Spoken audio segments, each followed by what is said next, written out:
Bonjour, cette vidéo présente les différents types de variables dans Code 6. Il existe deux types de variables, les variables globales et les variables locales. Une variable est dite locale quand elle est déclarée à l'intérieur d'un bloc fonctionnel, d'une fonction ou d'un programme. Elle n'est accessible en écriture que par le bloc, la fonction ou le programme qui la contient. Elle est accessible en lecture par tous les autres objets du projet. Une variable est dite globale quand elle est accessible en lecture et en écriture par tous les objets du projet. Double-cliquez sur le programme PLC-PRG pour accéder à sa programmation. Déclarez les variables suivantes. Saisir les lignes de programmation suivantes.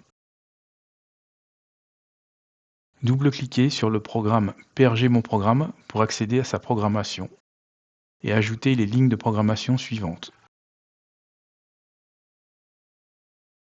Les variables sont soulignées en rouge car il s'agit d'une erreur de syntaxe. Le logiciel précise qu'elles ne sont pas définies dans PRG Mon Programme. Pour utiliser une variable déclarée dans un autre programme, il faut préciser son chemin d'accès. Ajoutez plc-prg point devant les variables.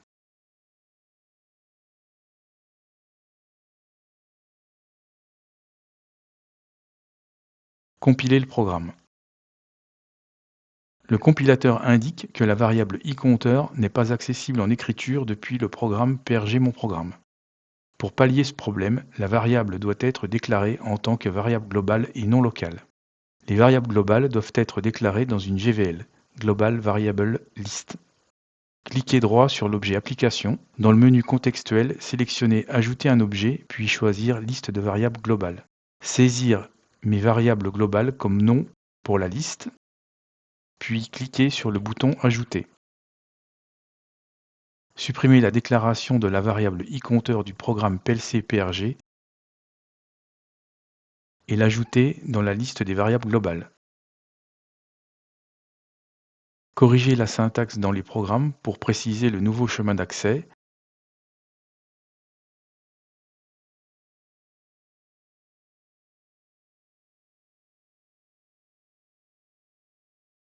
Compiler et charger le programme.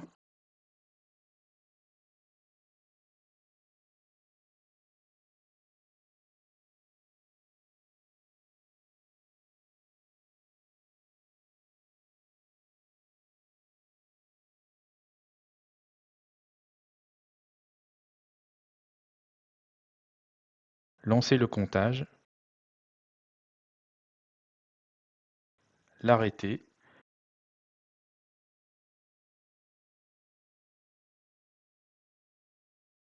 et enfin remettre le comptage à 0. La variable jCounter est bien accessible en lecture-écriture depuis tous les blocs.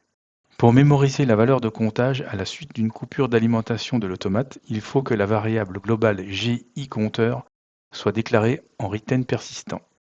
Les variables retain persistant doivent être déclarées dans une liste dédiée, variable persistante.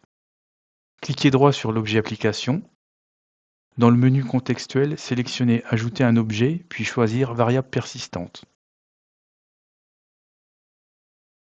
Saisir variable retain persistante comme nom pour la liste, puis cliquez sur le bouton Ajouter.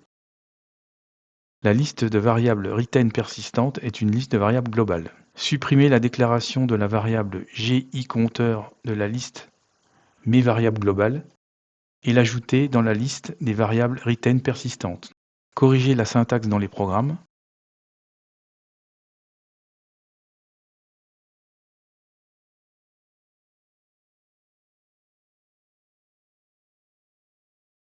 Compiler et charger le programme.